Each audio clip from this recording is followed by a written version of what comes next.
ചോദിക്കട്ടെ, മുസ്ലിം സ്ത്രീകളെല്ലാവരും ശിരോവസ്ത്രം ധരിച്ചാണോ ജീവിക്കുന്നത്? അല്ലല്ലോ. ശിരോവസ്ത്രം ധരിക്കാത്ത മുസ്ലിം സ്ത്രീകളുടെ എണ്ണമാണ് ഇപ്പോഴും കേരളത്തിൽ പോലും കൂടുതൽ. ശിരോവസ്ത്രം എന്ന് പറയുന്ന കലാപരിപാടി ഒരു 10-15 വർഷമായില്ലേ തുടങ്ങിയിട്ടുള്ളൂ. അതിനു മുമ്പ് തട്ടമിടുമായിരുന്നു. ജസ്റ്റിസ് ഫാത്തിമ ബീവി എന്ത് ശിരോവസ്ത്രമാണ് ധരിച്ചുകൊണ്ടിരുന്നത്?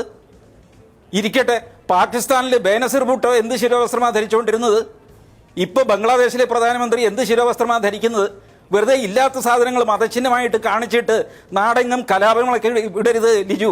അതിന് ലിജുവിന്റെ KPCC president CK Govindan Nair ഇരുന്ന കസേരയിൽ ഇങ്ങനെയും കുറെ പേര് കയറി ഇരിക്കുന്നല്ലോ. എൻ്റെ ദൈവമേ, പരീക്ഷ എഴുതാൻ സാധിച്ചില്ല. ആ സഹോദരി പരീക്ഷ എഴുതുന്നതിൻ്റെ ഒരു മണിക്കൂർ മുമ്പ് വന്നു പരിശോധിച്ചിട്ട് ഇതിട്ടിട്ട് പിന്നെ പരീക്ഷ എഴുതാൻ അനുവാദം തരുമോ എന്ന് ചോദിച്ചു. അത് സമ്മതിച്ചില്ല. എന്നിട്ട് പറഞ്ഞു എനിക്കെന്നാലൊരു മുറി വേറെ തരുമോ, ഞാൻ വേണമെങ്കിൽ ഒന്നും ഇടാതെ പരീക്ഷ എഴുതിക്കോളൊരു മുറി പ്രത്യേകമായിട്ട് തരുവാണെങ്കിൽ. അതും അനുവദിച്ചില്ല. അങ്ങനെ എല്ലാ ശ്രമങ്ങളും നടത്തിയിട്ടാണ് ആ സഹോദരി പുറത്തോട്ട് പോകുന്നത്.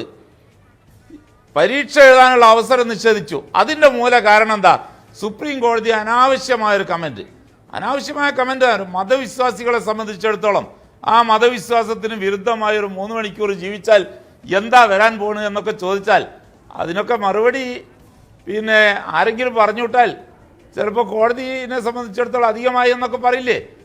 ഞാൻ ചോദിക്കാൻ മനുഷ്യ, ഇവിടെ ഒരാൾ നഗ്നനായിട്ട് ഒരു ദിവസം നടന്നാൽ എന്താ സംഭവിക്കാൻ പോണ്? ഒന്നും സംഭവിക്കില്ല. ഒരാൾ ഒരു ദിവസം ഒരു പ്രാവശ്യം മോഷ്ടിച്ചാൽ അത് കുറ്റമല്ലാതാവുമോ? ഒരാൾ ഒരു പ്രാവശ്യം ഒരു കൊല നടത്തിയാൽ അത് കുറ്റമല്ലാതാവുമോ? അതുപോലെ മതപരമായ ശാസനയും മതപരമായ നിബന്ധനയും ഒക്കെ അതനുസരിക്കുന്ന ആളുകൾക്ക് ഒരു ദിവസമല്ല, ഒരു മണിക്കൂറല്ല, ഒരു നിമിഷം പോലും അതിനനുസരിച്ച് നിർത്താൻ കഴിയില്ല.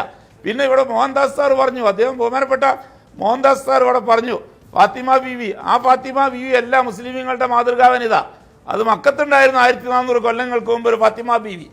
ഇസ്ലാം പർദ്ദ എന്ന നിബന്ധന വന്നു കഴിഞ്ഞ ദൈവത്തിൽ നിന്നും അതിൻ്റെ നിർദ്ദേശം വന്നു കഴിഞ്ഞ അന്നു മുതൽ മരണം വരെ ആ പർദ്ദയിൽ നിന്ന് ഒരു മുടിനാര് പോലും പുറത്ത് കാണിക്കാത്ത ശിരോവസ്ത്രവും ശരീരത്തിൽ കാണിക്കാൻ പാടില്ലാത്ത ഒന്നും പുറത്ത് കാണിക്കാതെ ജീവിച്ച മഹിത ആ ഫാത്തിമ ബീവി ആയിരുന്നു മുസ്ലിമീങ്ങളുടെ മാതൃകാ വനിത.